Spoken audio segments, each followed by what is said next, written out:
Hello दोस्तों, welcome to learning point. दोस्तों, आज हम इस वीडियो में ट्रिगोनोमेट्री का एक छोटा सा टॉपिक हाइट एंड डिस्टेंस के बारे में डिस्कस करने वाले हैं। तो दोस्तों, इस वीडियो के लास्ट तक बने रहे, वो वीडियो को मिस ना करें, साथ ही साथ हमारे इस यूट्यूब चैनल को सब्सक्राइब भी करें।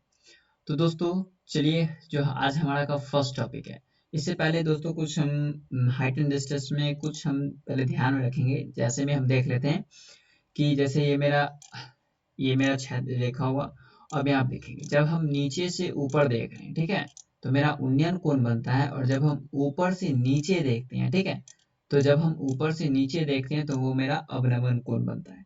तो इस चीज को हाइट एंड डिस्टेंस में हम याद रखेंगे। कहने का मतलब एक ही है कि अगर आप नीचे से ऊपर देख रहे हो तो उस वक्त उन्नयन कोण बनता है, और आप ऊपर से नीचे देख रहे हो तो अवनमन कोण बनता है। ठीक है, तो चलिए चलते हैं अपने वीडियो में।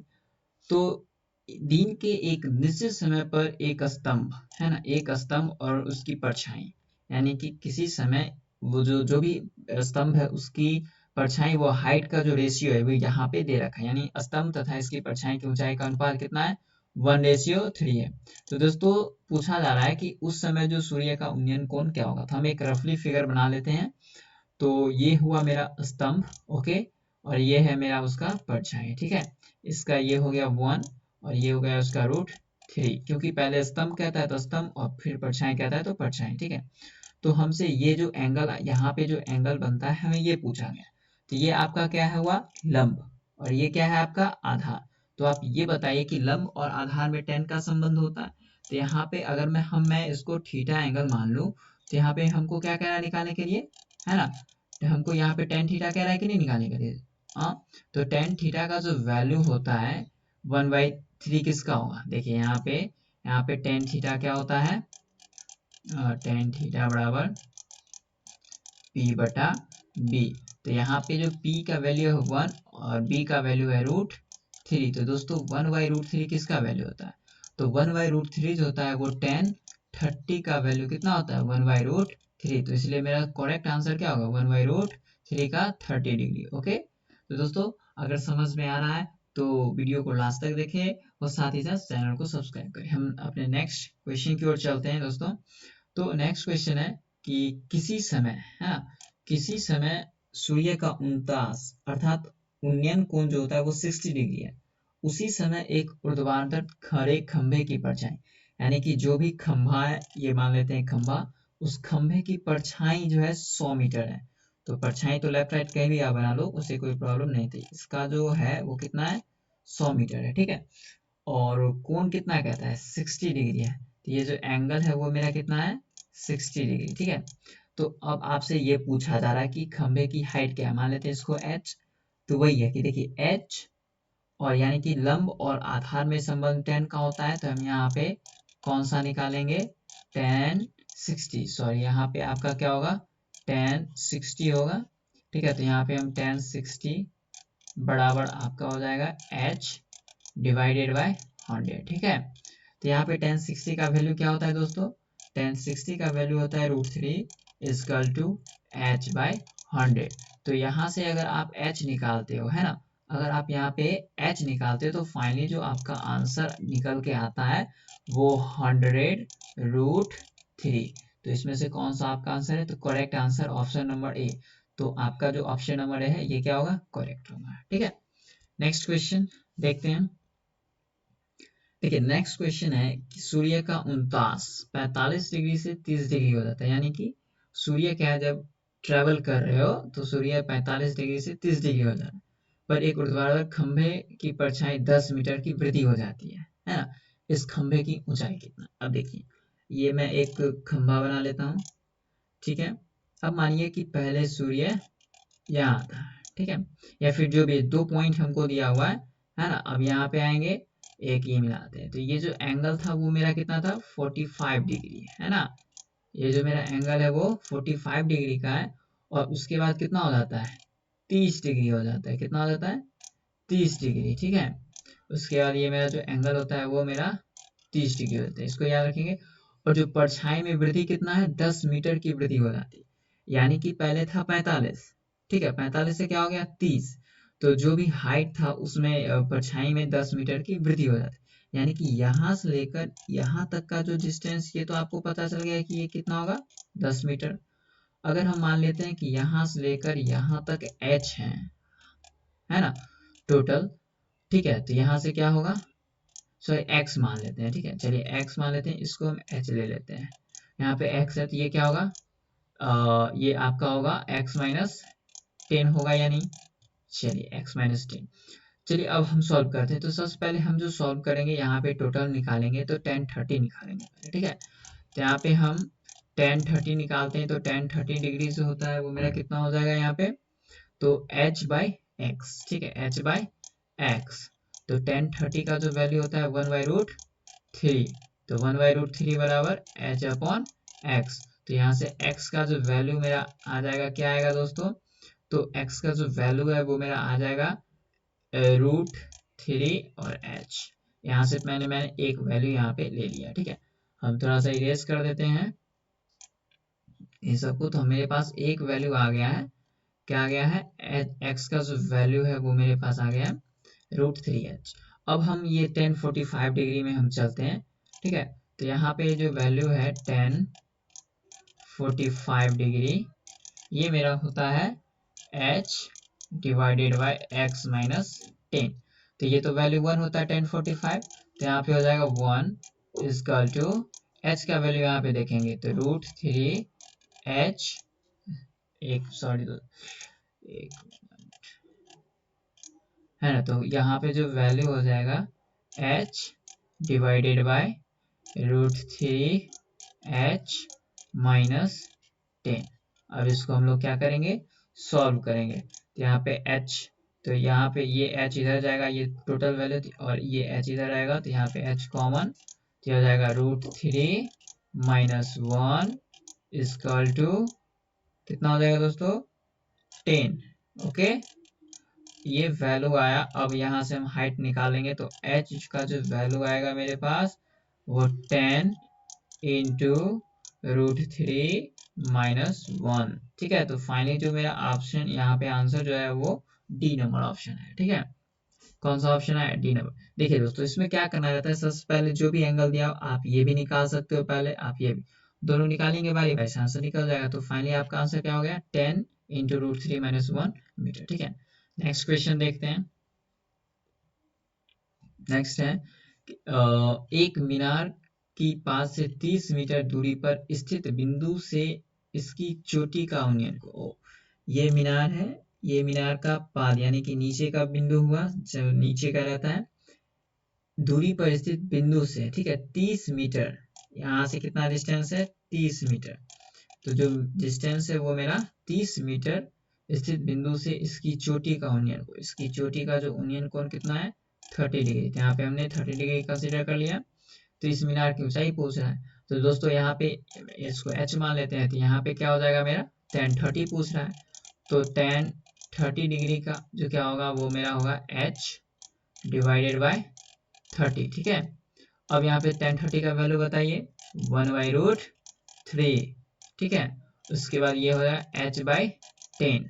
तो यहाँ से जो h का वैल्यू निकल के आएगा, ठीक है दोस्तों, h का जो वैल्यू निकल के आएगा तो h बराबर जो मेरा निकलेगा 10 डिवाइडेड बाय √3, ठीक है। ये मेरा वैल्यू क्या होता है, निकल के आता है। एक मिनट थोड़ा सा देख लेते हैं, यहाँ पे 13 है दोस्तों, सॉरी फॉर दैट, यहाँ पे मेरा 30 होगा, यहाँ पे मेरा 30 होगा। चलिए अब √3 आया तो हम क्या करते हैं, √3 से ऊपर और नीचे मल्टीप्लाई कर देते हैं, तो ये क्या होगा, ये √3 हो जाएगा, 3 से 10 को डिवाइड करेंगे तो 10 आएगा।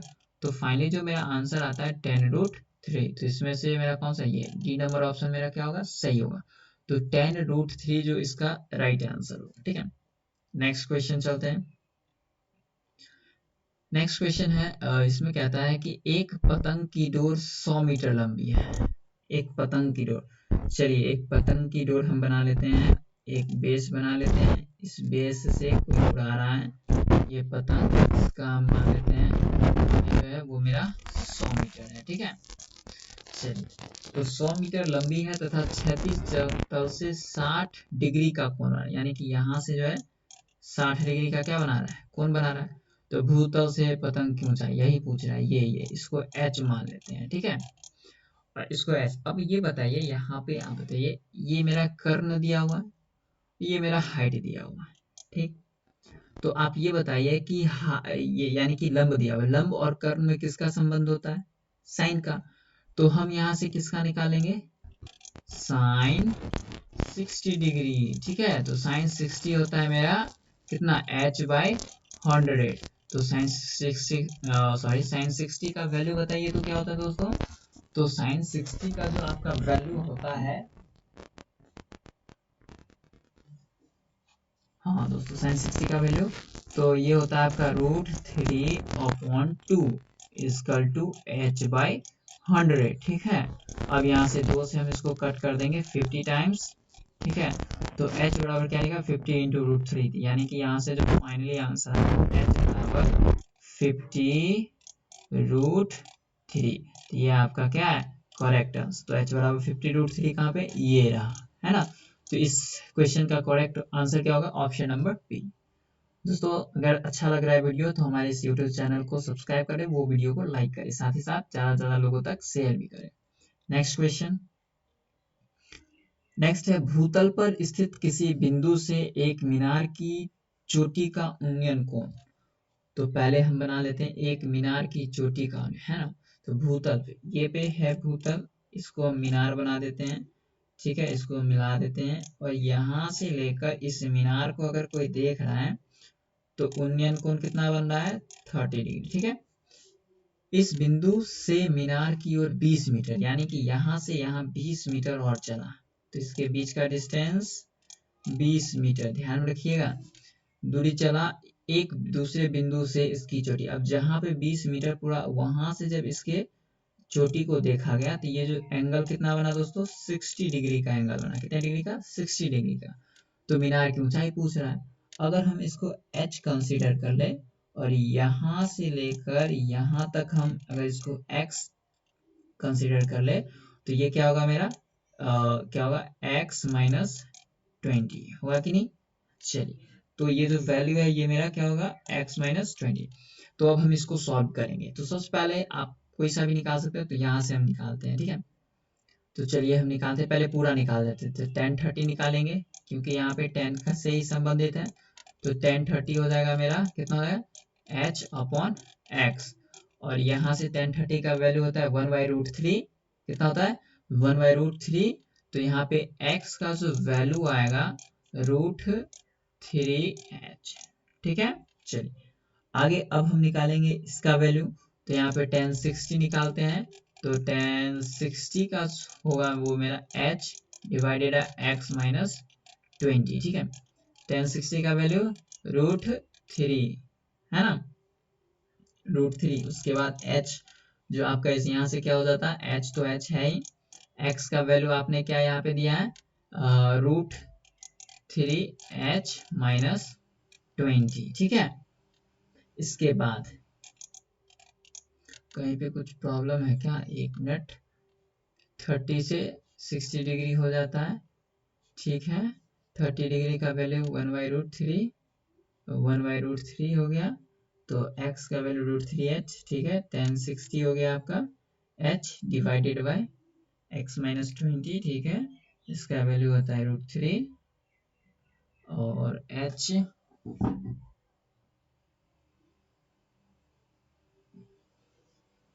यहाँ पे हो जाएगा, ठीक है, h divided by x-20, x का वैल्यू √3h से ही चल रहे हैं, ठीक है। और यहाँ पे आपका हो जाएगा 3h, ठीक ही चल रहे हैं, गड़बड़ नहीं है, 3h है ना। यहाँ पे देखिए 3h हो जाएगा, 3h-20√3 बराबर h, ये मेरे पास कैलकुलेट होके आएगा। इसके आगे हम इसमें कैलकुलेट करेंगे तो h इधर आएगा, तो यहाँ से क्या होगा, h इधर आएगा, तो यहाँ पे मेरा बचेगा 2h और बराबर इस 20√3 को उधर ले जाएंगे तो प्लस में 20√3 आएगा, ठीक है। ये 2 से हम इसको 10 टाइम्स काट सकते हैं, तो फाइनली जो मेरा आंसर आएगा 10√3, ठीक है। कैलकुलेशन सही था, बस थोड़ा सा लग रहा था ऐसा डाउट है, but we are all right, है ना। तो हम सब सही है, यहाँ पे कैलकुलेशन और आगे जाएगा तो आंसर डेफिनेटली निकल जाएगा। तो जो रियल आंसर है वो 10√3 है, ठीक है गाइस। नेक्स्ट चलते हैं हम। नेक्स्ट है एक आयत के विकर्ण की लंबाई 8 सेंटीमीटर।